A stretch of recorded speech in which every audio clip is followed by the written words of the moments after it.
What's going on, guys? I just took a 9-hour round trip with this workhorse of a Titan from Kansas to Lincoln, Nebraska to pick up this beautiful Audi A5 from Copart. Bought this thing sight unseen, which is never a good idea, but couldn't pass it up for the price I got it for. I picked her up for $5,200. In my opinion, that is one hell of a steal for this car. It's worth about $22,000 clean title. With the salvage title fixed up, I'd probably worst case get $16,000 or $17,000 out of it. In my opinion, I think it's only going to take about $4,000 worth of work to get this thing back up and running. As far as damage goes, it's a front end collision. I got hit pretty good, but it looks like it was from a deer. You can see down here some hairs on the front bumper. Buckled the hood pretty bad. The front bumper is destroyed. Both headlights cracked, unfortunately. These are not some cheap headlights. I'm looking at about probably $1,000, $1,200 for the set. Front bar is actually good. These bends are actually factory. I thought it was bent at first, but I looked it up and that's how it is from the factory. Looking like probably need a new radiator, condenser, intercooler. It's got hit pretty bad. Got a low coolant light on the dash. Got that sensor destroyed for the AC as well. Oil cooler, I believe, or tranny cooler, whatever that is, looks pretty good down here. And I can't pop the hood right now because it's gonna hit the fenders. I'll try to show you underneath here. So it's not terrible. The whole course part is pushed back into the alternator and all the belts, but still runs and drives great. I can show you guys here in a sec. View from this side as well. And you can see I'm kind of unfortunate right here. Did hit that fender, scraped it up, a little touch-up paint, and looked better than it was. And one thing, again, with buying sight unseen, that you kind of run into with these Copart cars is they take pretty good pictures, but you can't see everything. Like you come up here, the hood actually got pushed back into the windshield and cracked it, which is pretty unfortunate. Probably have to get a whole new windshield for this guy. But other than that, the car's in absolutely great shape on the exterior. I'll show you around the back here. Hooked up trickle charger to the battery while it's sitting out here. Just don't want to let that die. These batteries are not cheap. But yeah, absolutely beautiful car.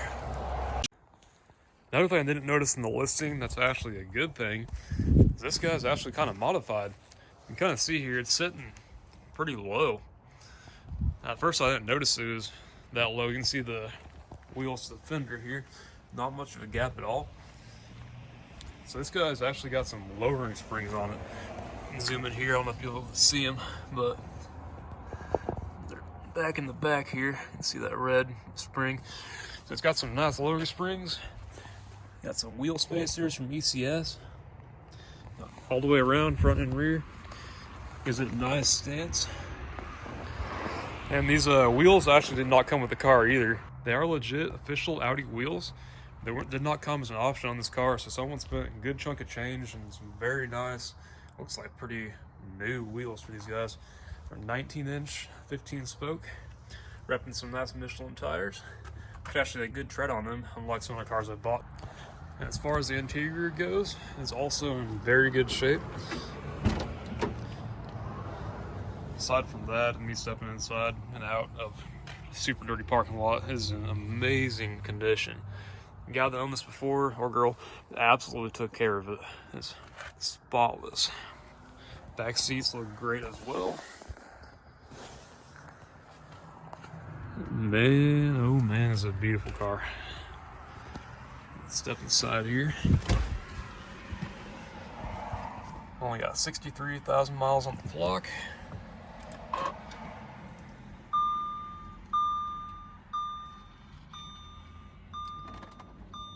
Man, this is a nice interior.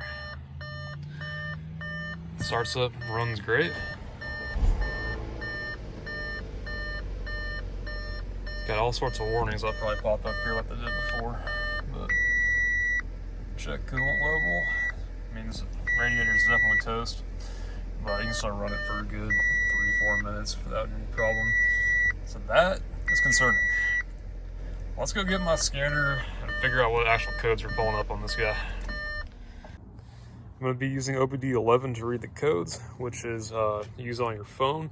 I'm using my phone for recording, so I'm going to go ahead and switch over to screen recording. Let's see what millions of codes this guy pulls up with, because it is an Audi after all. Alrighty, so I got the scanner connected to the car. I'm just going to go ahead and do a full scan of all the modules on the car. This usually takes quite a bit of time, so I'll go ahead and speed that up until it's done scanning. We can go through and see what we come up with. To the system, how you came and Bernie made off. I'm a firm believer that the hard work pays off. The playoffs, I treat them like Mora did. That means I'm working with a little to get more of it. And anybody who doubted us, we ignoring it. I'm on a different mission, an exhibition, no scoring it. So if we more legit, they treat us like a compound. Yeah, they wanna break us down, never gonna stop now. Cause being scared will only eat you like a cop out. Life's a haunted house, I'm ready to pop out. And shout outs to Marina for these pop sounds. I know you really love me, but let's let the chorus drop now.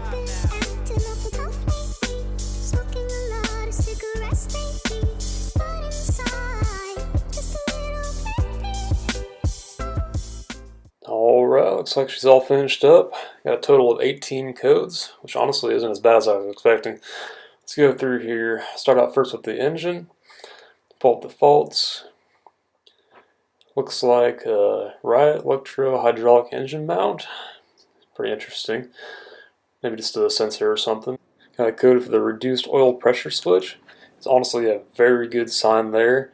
Looks like it's just something with the switch or the wiring itself. We don't actually have low oil pressure in the car, which is a huge relief. So the next code is an air intake system leak. It's probably something with the intercooler, so they get hit up front. Looks like you got idle control system, RPM lower than expected, and a random misfire on multiple cylinders, except for number 3. And also engine off timer performance, which I'm assuming is just the time since the engine's been off, which isn't a huge deal. Go ahead and move on here. Looks like nothing on transmission or brakes, which is great. Air conditioning. Got 2 codes here. Vehicle electrical system control module, and a sensor for refrigerant pressure, sensor temperature, which is that sensor I showed you in the front that was broken. Go ahead and back up here. Got code in central electronics, or 4 of them. Yeah, again, the same code for the refrigerant pressure. Left front turn signal, right front fog light, and left fog light. Those are because I actually unplugged the fog lights on the way back. They're hanging out of the bumper. I don't want them blowing around in the wind while I was towing it with the Titan. Alright, let's back out and see what else we've got. Scrolling down, looks like no airbag codes, which obviously we don't have any bags blown.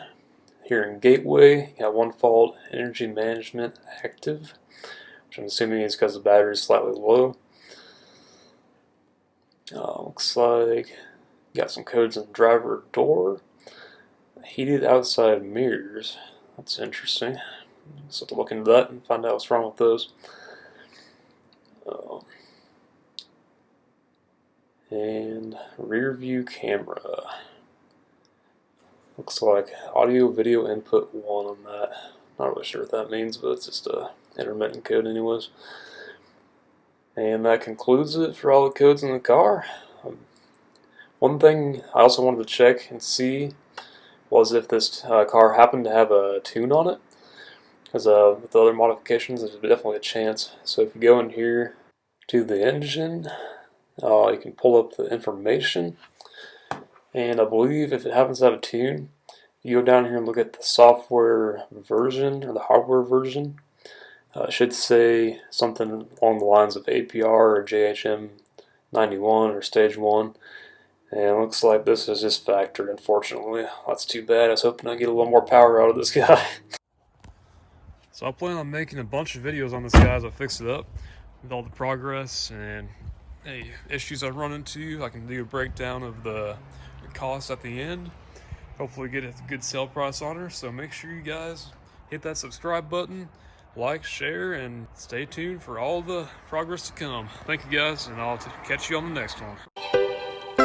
Drop it. It's okay to say that a weak spot. It's Hoodie Allen. What up, Arena? You know how we do.